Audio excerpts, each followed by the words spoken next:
Hey, welcome back to the channel. Today we will be doing, boom, two different radios. They look the same, but they're very different. One of these is the brand new Alin's HD2, and the other one is the older HD1. But from the front, you can't tell which one is which until we flip them over.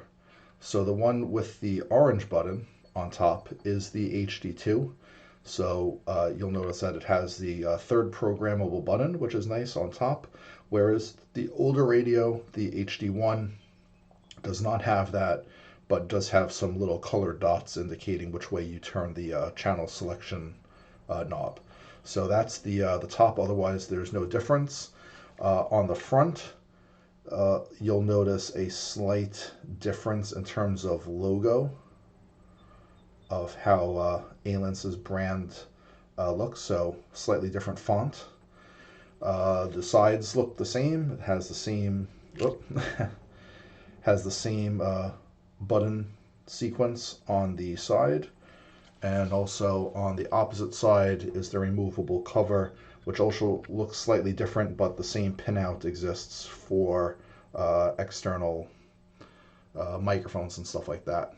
And then finally on the back, before I take the batteries off, the HD2 has the USB-C rechargeable battery. Now both batteries are interchangeable with each other, so if you wanted to get a HD2 battery and use it with your HD1 so you have USB-C rechargeable capability, you can certainly go ahead and do that. So let me take the batteries off, point out a couple of things.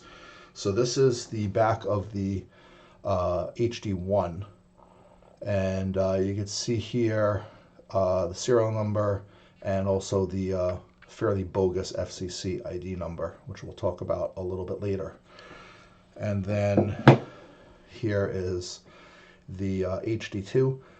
You'll notice the Retevis brand on the HD2, whereas the HD1 has the Alin's brand on it. So that's a little strange. And both of these radios are the GPS versions, and also the HD2 also has a bogus FCC ID.